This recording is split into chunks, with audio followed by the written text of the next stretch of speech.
Уважаемые граждане России, Chers citoyens russes, дорогие друзья, chers amis, сегодня aujourd'hui, считаю необходимым il me semble nécessaire к трагическим de revenir sur les événements tragiques происходящим qui se déroulent dans le Donbass и ключевым et вопросам. sur les questions clés liées à la sécurité de la Russie.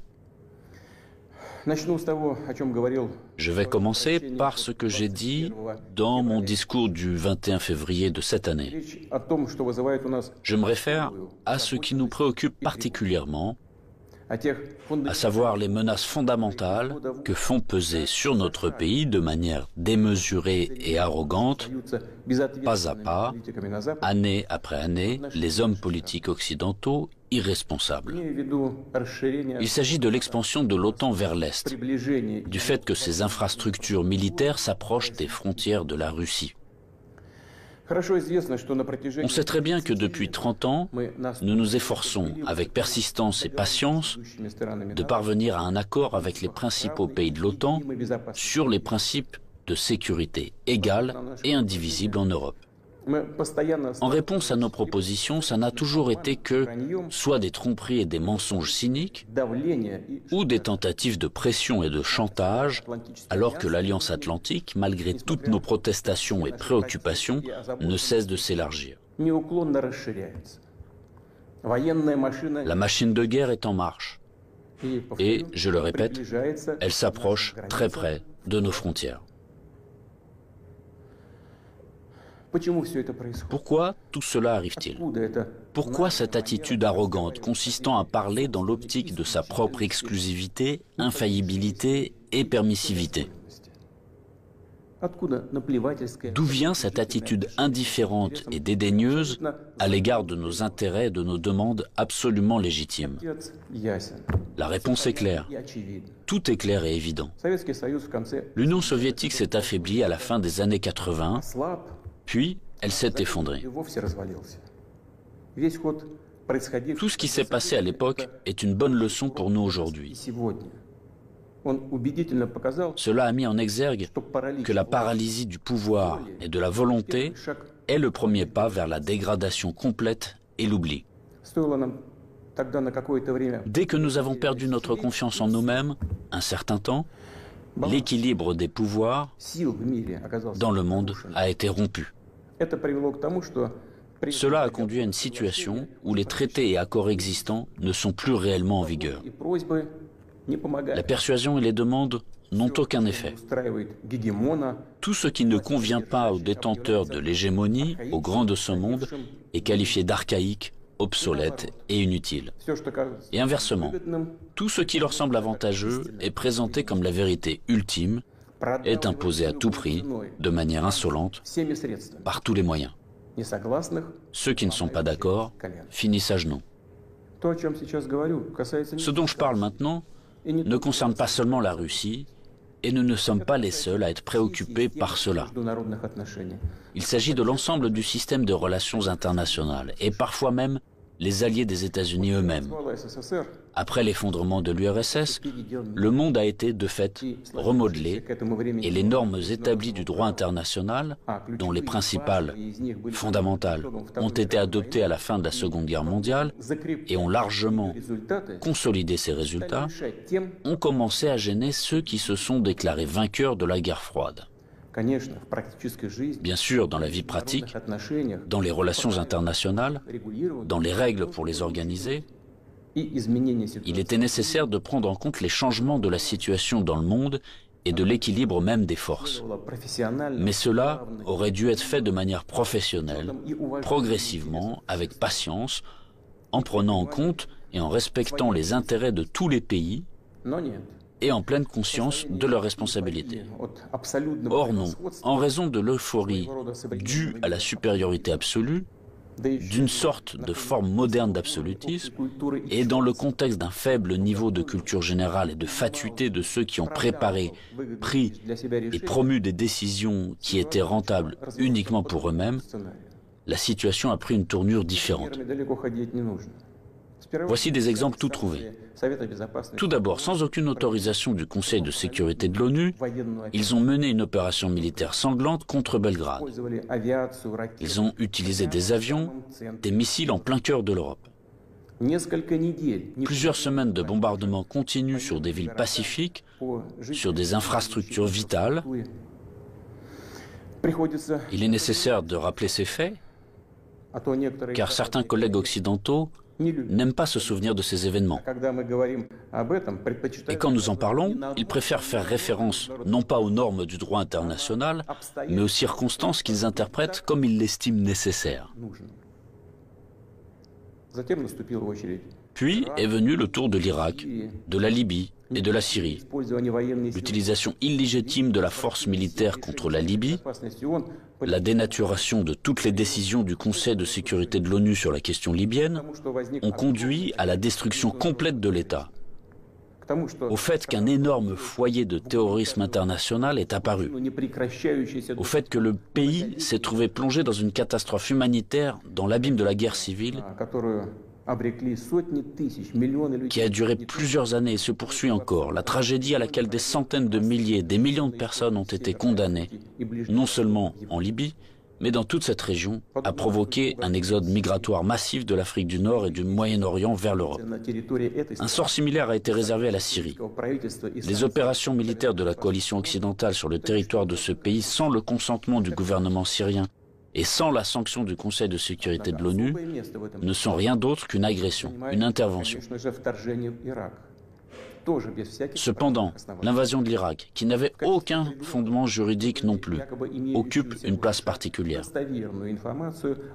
Comme prétexte, ils ont choisi les prétendues informations fiables dont auraient disposé les États-Unis sur la présence d'armes de destruction massive en Irak.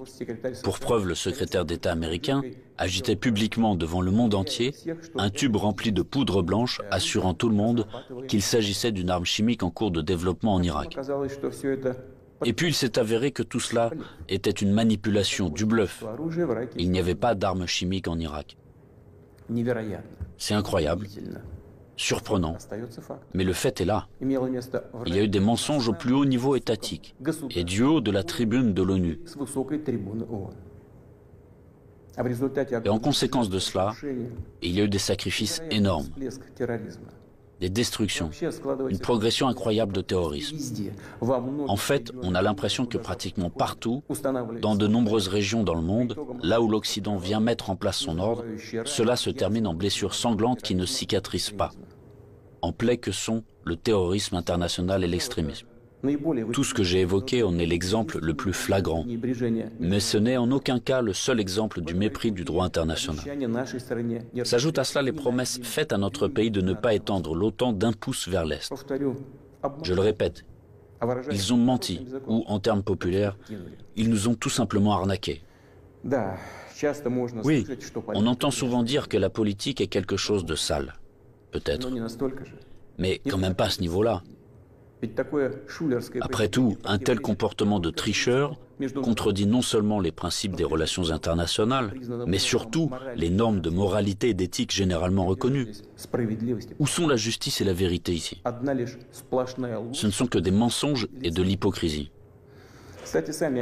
Par ailleurs, des hommes politiques, des politologues et des journalistes américains eux-mêmes écrivent et parlent du fait qu'un véritable empire du mensonge a été créé aux États-Unis ces dernières années. Difficile de ne pas être d'accord avec ça, c'est ainsi. Mais il ne faut pas jouer les modestes. Les États-Unis restent un grand pays, une puissance avec un rôle moteur. Tous leurs satellites non seulement leur donnent raison, avec résignation et humilité, ils se joignent à leur rhétorique pour n'importe quelle raison, mais ils copient également leur comportement. Ils acceptent avec enthousiasme les règles proposées. Par conséquent, nous avons toutes les raisons d'affirmer avec certitude que l'ensemble de ce qu'on appelle le bloc occidental, formé par les États-Unis à leur image, est, dans cet ensemble, cet empire du mensonge.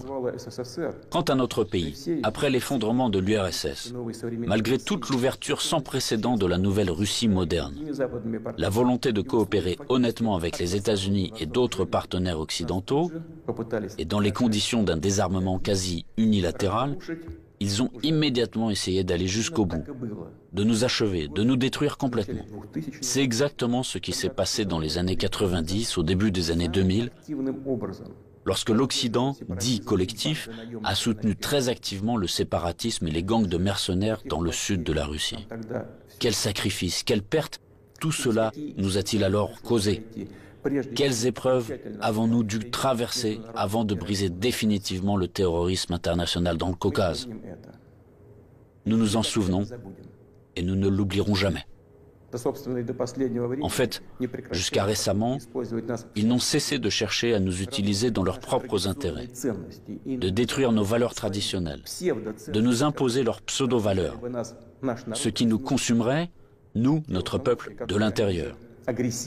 Ces attitudes qu'ils imposent déjà agressivement dans leur pays et qui conduisent directement à la dégradation et à la dégénérescence, car ils contredisent la nature humaine. Cela n'arrivera pas et personne n'y est jamais arrivé. Cela ne fonctionnera pas non plus maintenant. Malgré tout, en décembre 2021, nous avons une nouvelle fois tenté de nous mettre d'accord avec les États-Unis et leurs alliés sur les principes pour assurer la sécurité en Europe et le non-élargissement de l'OTAN. Tout cela en vain. La position américaine ne change pas. Ils ne considèrent pas comme nécessaire de négocier avec la Russie sur cette question clé pour nous. Ils poursuivent leurs propres objectifs et négligent nos intérêts. Et bien sûr, dans cette situation, nous nous demandons, que faire ensuite? À quoi s'attendre? L'histoire nous apprend qu'en 1940 et au début de 1941, l'Union soviétique a tenté d'empêcher, ou du moins de retarder, la guerre par tous les moyens. Pour ce faire, elle a essayé littéralement jusqu'à la dernière minute de ne pas provoquer un agresseur potentiel. Elle n'a pas pris ou reporté les mesures les plus nécessaires et les plus évidentes visant à se préparer et repousser une attaque inévitable. Et les mesures qui ont finalement été prises étaient dramatiquement tardives. En conséquence, le pays n'était pas prêt à faire face à pleine capacité à l'invasion de l'Allemagne nazie qui attaquait notre patrie sans déclaration de guerre le 22 juin 1941. L'ennemi a été arrêté, puis écrasé, mais à un coût colossal. La tentative d'amadouer l'agresseur à la veille de la Grande Guerre patriotique s'est avérée être une erreur qui a coûté cher à notre peuple. Au cours des premiers mois de la guerre, nous avons perdu de vastes territoires stratégiquement importants et des millions de personnes. Nous ne ferons pas une telle erreur une deuxième fois. Nous n'en avons pas le droit. Ceux qui revendiquent la domination mondiale publiquement, en toute impunité et, je le souligne, sans aucune justification, nous déclarent, nous, la Russie, leur ennemi. En effet, ils disposent aujourd'hui de grandes capacités financières, scientifiques, technologiques et militaires. Nous en sommes conscients et nous évaluons objectivement les menaces qui nous sont adressées constamment dans le domaine de l'économie, ainsi que notre capacité à résister à ce chantage impudent et permanent. Je le répète, nous les évaluons sans illusion, de manière très réaliste. En ce qui concerne le domaine militaire, la Russie moderne, même après l'effondrement de l'URSS et la perte d'une grande partie de son potentiel, est aujourd'hui l'une des puissances nucléaires les plus fortes du monde, et elle dispose en outre d'avantages en ce qui concerne un certain nombre d'armes de pointe. Il ne devrait donc faire aucun doute qu'une attaque directe contre notre pays entraînerait une défaite et des conséquences désastreuses pour tout agresseur potentiel.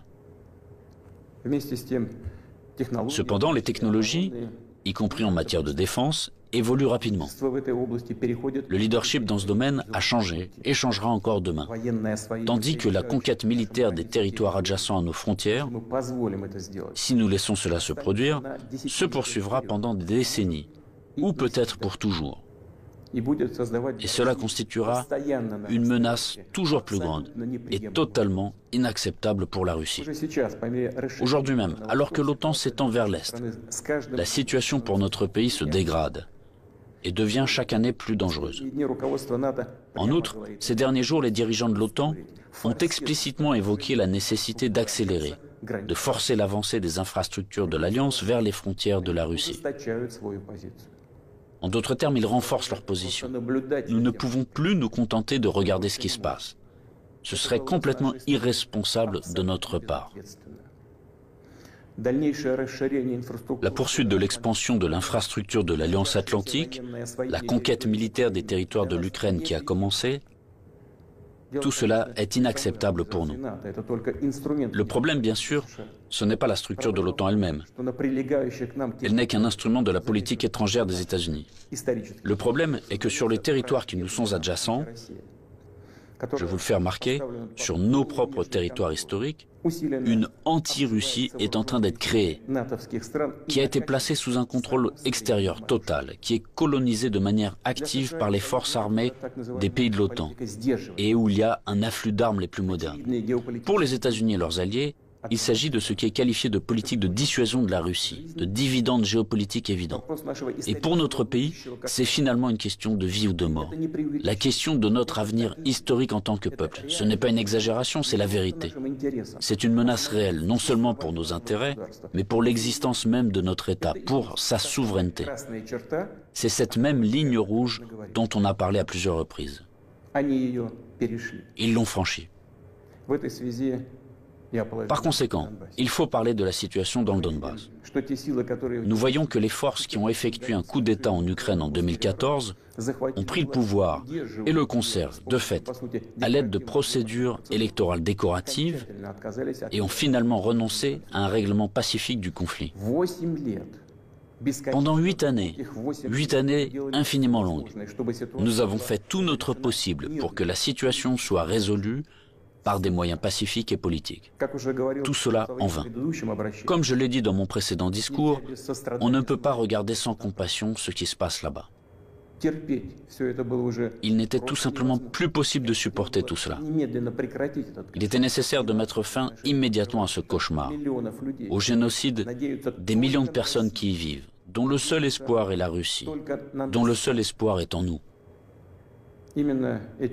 Ce sont ces aspirations, ces sentiments, la douleur des gens qui ont été pour nous le principal motif pour décider de reconnaître les républiques populaires du Donbass. Voilà ce qui me paraît important de souligner davantage. Les principaux pays de l'OTAN, pour parvenir à leurs propres objectifs, soutiennent en Ukraine les nationalistes extrêmes et les néo-nazis, qui à leur tour ne pardonneront jamais aux Criméens, aux habitants de Sébastopol, leur libre choix, à savoir la réunification avec la Russie. Bien sûr, ils iront en Crimée, tout comme dans le Donbass, portant la guerre, afin de tuer, tout comme les punisseurs des gangs de nationalistes ukrainiens, complices d'Hitler pendant la Grande Guerre patriotique, qui massacraient des personnes sans défense. Et ils déclarent aussi ouvertement revendiquer un certain nombre d'autres territoires russes. Tout le cours des événements et l'analyse des informations reçues montrent que l'affrontement de la Russie avec ses forces est inévitable. Ce n'est qu'une question de temps. Ils se préparent, ils attendent le moment favorable. Maintenant, ils revendiquent également la possession d'armes nucléaires. Nous ne laisserons pas faire ça.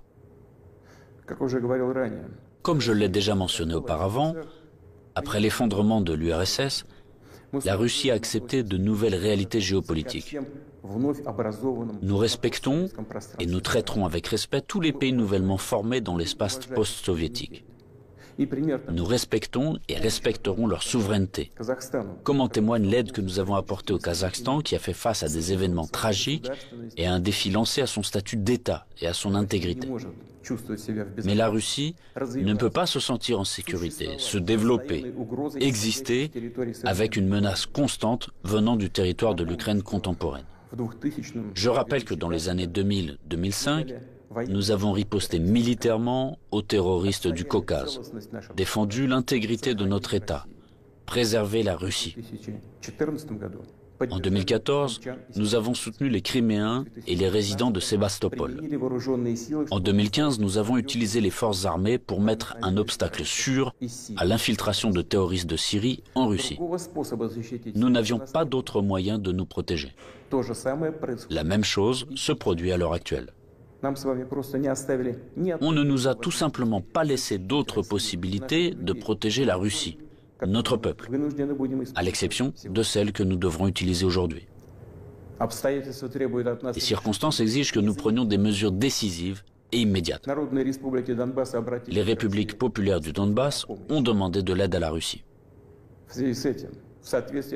À cet égard, conformément à l'article 51, partie 7 de la Charte des Nations Unies, conformément à l'autorisation votée par le Sénat de la Fédération de Russie et en application des traités d'amitié et d'assistance mutuelle avec la République populaire de Donetsk et la République populaire de Lugansk, ratifiés par l'Assemblée fédérale le 22 février dernier, j'ai décidé de mener une opération militaire spéciale. Son objectif est de protéger les personnes qui souffrent des abus et du génocide de la part du régime de Kiev depuis 8 ans. À cette fin, nous nous efforcerons de démilitariser et de dénazifier l'Ukraine et de poursuivre en justice ceux qui ont commis des crimes nombreux et sanglants contre des civils, y compris des citoyens de la Fédération de Russie. Dans le même temps, nous ne planifions pas d'occuper des territoires ukrainiens. Nous n'avons pas l'intention d'imposer quoi que ce soit à qui que ce soit par la force. Cependant, nous entendons de plus en plus souvent dire en Occident que les documents signés par le régime totalitaire soviétique qui instaurèrent les résultats de la Seconde Guerre mondiale ne devraient plus être appliqués. Eh bien, quelle est la réponse à cette question? Les résultats de la Seconde Guerre mondiale sont sacrés, tout comme les sacrifices de notre peuple sur l'autel de la victoire sur le nazisme. Et cela ne contredit pas les hautes valeurs des droits de l'homme et des libertés fondées sur les réalités de toutes les décennies d'après-guerre. Cela n'annule pas non plus le droit des peuples à l'autodétermination stipulé par l'article 1er de la Charte des Nations Unies. Je tiens à vous rappeler que ni lors de la création de l'URSS, ni après la Seconde Guerre mondiale, personne n'a jamais demandé aux habitants de certains territoires faisant partie de l'Ukraine d'alors comment ils voulaient eux-mêmes organiser leur vie. Notre politique est fondée sur la liberté de choix, permettant à chacun de déterminer en toute indépendance son propre avenir et celui de ses enfants. Et nous considérons qu'il est important que ce droit, le droit de faire son choix, puisse être exercé par tous les peuples vivant sur le territoire de l'Ukraine contemporaine, par tous ceux qui le souhaitent. À cet égard, je m'adresse également aux citoyens ukrainiens. En 2014, la Russie a été obligée de protéger les habitants de Crimée et de Sébastopol de ceux que vous traitez vous-même de nazis. Les habitants de Crimée et de Sébastopol ont choisi de rejoindre leur patrie historique, la Russie, et nous l'avons soutenu. Je le répète, il était tout simplement impossible de faire autrement. Les événements d'aujourd'hui ne sont pas liés à la volonté de porter atteinte aux intérêts de l'Ukraine et du peuple ukrainien. Ils sont liés à la nécessité de protéger la Russie elle-même contre ceux qui ont pris l'Ukraine en otage et tentent de l'utiliser contre notre pays et son peuple. Je le répète, nos actions relèvent de l'autodéfense, contre les menaces qui pèsent sur nous et contre un désastre encore plus grave que celui d'aujourd'hui. Aussi difficile que cela puisse être, je vous demande de le comprendre et je vous appelle à la coopération pour tourner au plus vite cette page tragique et avancer ensemble, pour ne permettre à personne de s'immiscer dans nos affaires, dans nos relations, mais les développer de manière indépendante, afin que cela réunisse les conditions nécessaires à la résolution de tous les problèmes et, malgré l'existence de frontières entre les États, nous renforcerait de l'intérieur comme si nous ne formions qu'un. Je crois en cela. Je crois que tel est notre avenir. Je dois également m'adresser aux militaires des forces armées ukrainiennes. Chers camarades, ce n'est pas pour que les néo-nazis d'aujourd'hui prennent le pouvoir en Ukraine que vos pères, vos grands-pères, vos arrière-grands-pères se sont battus contre les nazis en défendant notre patrie commune. Vous avez prêté serment d'allégeance au peuple ukrainien et non à la junte hostile au peuple qui pille l'Ukraine et persécute ce même peuple. Ne suivez pas ces ordres criminels. Je vous exhorte à déposer les armes immédiatement et à rentrer chez vous. Je tiens à le préciser, tous les militaires de l'armée ukrainienne qui obéissent à cette exigence pourront librement quitter la zone des hostilités et retourner auprès de leur famille. Une fois de plus, j'insiste fortement. Toute responsabilité pour une éventuelle effusion de sang reposera entièrement sur la conscience du régime au pouvoir sur le territoire de l'Ukraine. Maintenant, quelques mots importants, très importants, pour ceux qui seraient tentés de s'ingérer dans les événements en cours. Quiconque essaiera d'interférer contre nous, et plus encore de créer des menaces pour notre pays, pour notre peuple, doit savoir que la réponse de la Russie sera immédiate et mènera à des conséquences auxquelles vous n'avez jamais fait face dans votre histoire. Nous sommes prêts à n'importe quelle évolution de la situation. Toutes les décisions nécessaires à cet égard ont été prises. J'espère être entendu.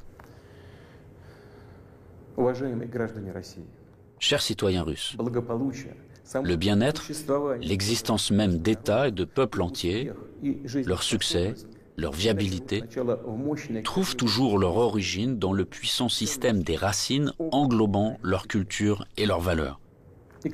L'expérience et les traditions de leurs ancêtres, et bien sûr, dépendent directement de la capacité à s'adapter rapidement à une vie en constante évolution, de la cohésion de la société, de sa volonté de se consolider, de rassembler toutes les forces pour aller de l'avant. Les forces sont toujours nécessaires, toujours. Mais la force peut être de qualités diverses. La politique de l'empire du mensonge que j'ai évoquée au début de mon intervention repose avant tout sur la force brutale et directe. Dans de telles situations, nous disons, quand il y a de la force, pas besoin d'avoir quelque chose dans la tête. Or, nous savons que la vraie force réside dans la justice et la vérité, qui sont de notre côté.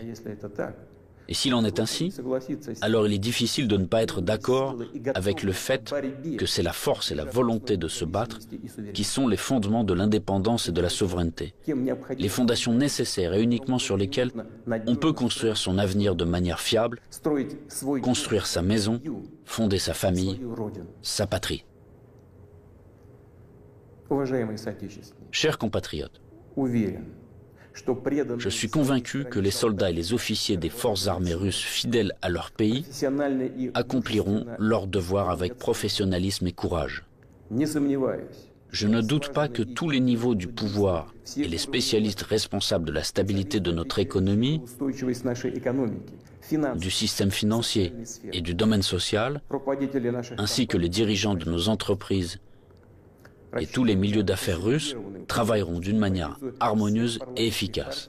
Je compte sur une position consolidée patriotique de tous les partis représentés au Parlement et des forces publiques. Après tout, comme cela a toujours été dans l'histoire, le destin de la Russie se trouve entre les mains fiables de notre peuple multinational. Cela signifie que les décisions adoptées seront exécutées, que nos objectifs seront atteints et que la sécurité de notre patrie sera garantie d'une manière sûre. Je crois en votre soutien et en la force invincible que nous donne l'amour de la patrie.